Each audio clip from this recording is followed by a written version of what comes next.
Eu tenho pensado muito a respeito do que está acontecendo no Brasil nos últimos anos. Quando falamos, quando afirmamos que no Brasil existe Estado de Direito, significa, de uma forma muito clara, que existe uma Constituição e uma lei que necessariamente precisa acobertar o conjunto dos brasileiros, independente da sua cor, da sua filiação partidária, da sua religião, dos seus sentimentos. A lei deve ser boa para mim e para o meu adversário, para o meu inimigo. Essa é a lei. E esse é o império da lei. E isso significa, com todas as letras, Estado de Direito.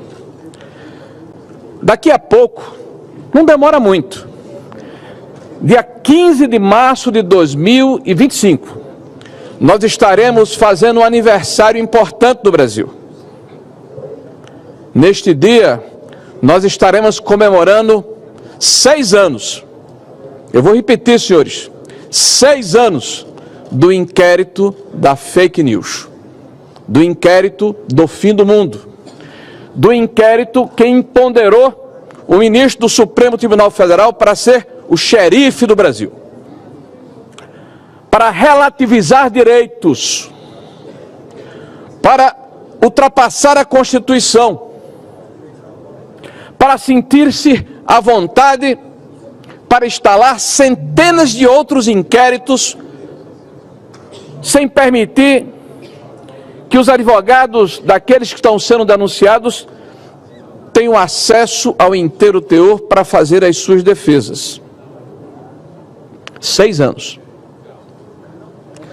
O Brasil vive um regime de exceção. E nós, que lemos os grandes jornais, que pretendem fazer a opinião pública do nosso país, assistimos um desfile incessante de editoriais, onde as críticas são feitas a respeito da longevidade desse estado permanente de excepcionalidade, como se eles não tivessem culpa. Porque na hora em que o inimigo, entre aspas, estava sendo atingido com seus direitos relativizados, tudo era possível. O que estava em jogo era, entre aspas, a democracia. As eleições aconteceram, a transição foi feita, vivemos em um outro momento, mas o estado de exceção permanece. Os poderes excepcionais continuam. E no dia 8 de janeiro, um ato bárbaro, deplorável, de depredação de prédios públicos, passou a ser denominado por 2 anos por essa mesma mídia como um golpe de Estado. Sim, senhores, um golpe de Estado. Cidadãos foram presos de forma industrial. A sua culpa não foi individualizada como reza a lei. Se desprezou o instrumento do juiz natural. Se suprimiram instâncias e o STF, através desse instrumento de exceção, o julgou. E condenou pessoas sem antecedentes, por atos que já haviam sido praticados anteriormente nesta mesma praça, neste mesmo lugar, por um espectro ideológico diferente, e que tiveram outro tratamento, apenas de 12 a 17 anos de prisão, sob o argumento de que estávamos lidando com terroristas, que armados de bolas de gude, de bíblias, de bandeiras, velhos, crianças, pessoas sem líderes, sem armas, estavam querendo suprimir de forma violenta o Estado de Direito. Estavam querendo acabar com a democracia brasileira. Mas pasmem, essa narrativa que durou 2 anos, de repente é posta por terra, eminente presidente. Porque na semana passada, nós assistimos à apresentação de um relatório da Polícia Federal que começa dizendo que havia uma elaborada inteligência militar para praticar um atentado, e essa elaborada inteligência militar contemplava uma ação em que um dos componentes da ação, sem veículos, de repente se viu obrigado a buscar um táxi e não conseguindo, teve que ir a pé de uma das superquadras de Brasília até o Pátio Brasil. E a partir desta narrativa nova, desse novo inquérito, o golpe não era mais 8 de janeiro. Por favor, preste atenção, o golpe agora é 15 de dezembro ou 12 de dezembro. Ora, e as pessoas que foram condenadas? E aqueles que foram condenados a 14, a 12, a 17 anos por pintar de batom uma estátua? Por terem a infelicidade de estarem na praça pública naquele momento? Ou por terem adentrado os prédios públicos e efetivamente depredado, e devem ser responsabilizados, sim, mas de acordo com a lei e não com a narrativa, de acordo com o rito legal e não com o estado de exceção, de acordo com a lei que deve nos acobertar a todos, e não com uma tentativa clara de suprimir a vontade e a expressão de pelo menos metade da população brasileira que ousa pensar diferente. Meus senhores, é importante que venham a público explicar essa nova abordagem. Nós precisamos dizer aos órfãos de pais vivos que os seus parentes próximos, alguns exilados, impedidos de praticar a sua atividade laboral, impedidos de ter acesso às suas contas bancárias, mortos civilmente porque não podem se expressar. Precisamos dizer a essas pessoas que houve um equívoco, que houve um erro, e que 8 de janeiro não era o golpe, era 15 de dezembro ou 12 de dezembro, 20 e tantos dias antes, eminentes senadores. Após a apresentação do relatório, 2 dias depois, nós assistimos um outro espetáculo. E parece que está banalizado no Brasil as arbitrariedades. O delator, sim, o delator, o coronel Cid, publicamente, fala que estava sendo coagido, dá uma entrevista ou vaza áudios, colocando a sua resignação, é publicado por uma revista de grande circulação, imediatamente é chamado para que possa reiterar as suas posições sobre pena de que os benefícios da sua delação não o acobertassem, nem tampouco a sua família. Sim, a sua família, a sua esposa, o seu pai. E olhem que coisa inusitada, que fato pitoresco que só acontece no nosso Brasil. Esse cidadão é chamado a depor no mesmo dia em que é anunciado um novo processo. Mas quando ele é chamado a depor na Polícia Federal, senhores, a polícia diz a ele, e publiciza, porque sai nos jornais o vazamento seletivo, que caso ele não corrobore o que a polícia acredita que é correto, esses benefícios vão ser retirados novamente, pela segunda vez. E o seu depoimento em 200 anos de república é tomado inusitadamente, não por um juiz auxiliar, nobres senadores, mas pelo próprio ministro Alexandre de Moraes do Supremo Tribunal Federal, que faz a inquirição da testemunha, do delator. Sendo que 2 dias antes toda a imprensa anuncia que se ele não falar o que era necessário ser falado, ele poderia perder os benefícios da sua delação.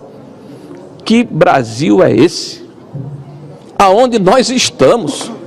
Não dá para banalizar esse tipo de situação. E nós assistimos aqui um desfile incessante daqueles que defendem o arbítrio, daqueles que defendem a repressão, daqueles que querem calar e emudecer os que pensam diferente, não se lembrando que este país tem uma tradição de apaziguamento, que ao defendermos uma anistia, não fazemos porque queremos anistiar crimes, até porque defendemos que aqueles que depredaram sejam punidos. Nós queremos desarmar espíritos, nós queremos a volta da normalidade democrática, Nós queremos que a Constituição seja cumprida. Nós queremos que o escudo que nos protege, que a lei, possa voltar a vigorar em nosso país. É esse o sentido. E que a discussão política, importante, essencial, ela aconteça neste Parlamento, no Congresso Nacional. Nós não podemos mais banalizar o fato de que ministros do Supremo Tribunal Federal estejam constantemente fazendo política, fazendo declarações políticas, além das suas prerrogativas de magistrados. Isso desequilibra a democracia brasileira. Espero, de verdade, que nós tenhamos a consciência de que, independente das nossas posições políticas naturais, nós somos todos brasileiros e temos que respeitar e preservar a nossa Constituição.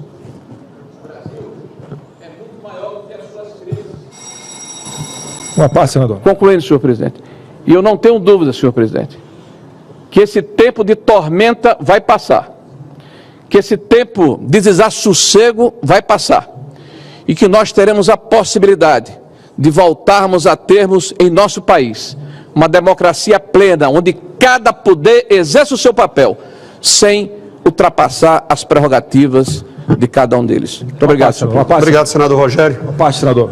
Senador Flávio, apenas registrando que o tempo utilizado pelo senador Rogério Marinho, inclusive, expirou com mais outros 3 minutos. Eu pediria apenas a sua compreensão para um registro bem rápido, até para que nós iniciemos a ordem do dia.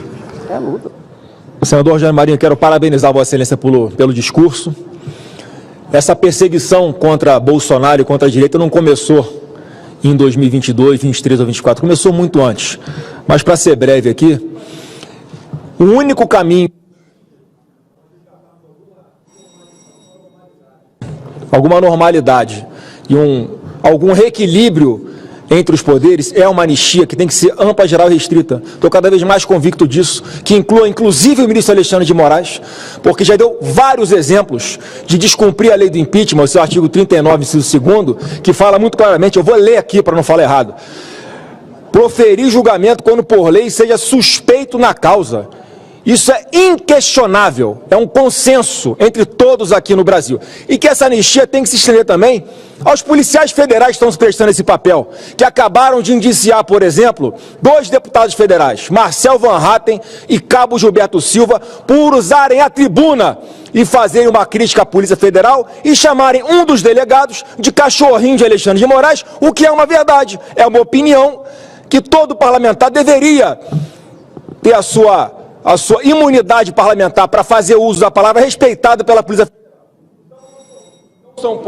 Não são poucos os crimes cometidos por Alexandre de Moraes e por esse grupo especial de Lula na PF, e o que começa errado não tem como terminar certo. Presidente. Nunca vi ninguém que faz o que Alexandre de Moraes está fazendo no mundo que em determinado tempo não vai sofrer as consequências pelas ilegalidades, arbitrariedades e abusos que cometeu. Parabéns pelo seu discurso. Presidente, 30 segundos.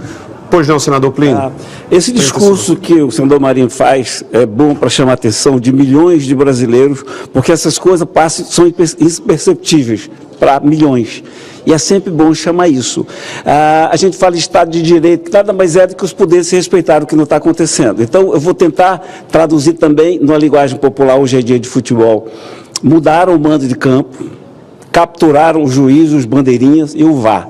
É assim que o Brasil se encontra atualmente, sob a ditadura do judiciário. Obrigado, senador Plínio Valério. Gostaria de deixar claro que as opiniões e informações apresentadas aqui são de responsabilidade exclusiva de seus autores. Como criador deste conteúdo, não me responsabilizo por consequências. Pesquise e busque orientação profissional antes de decisões significativas.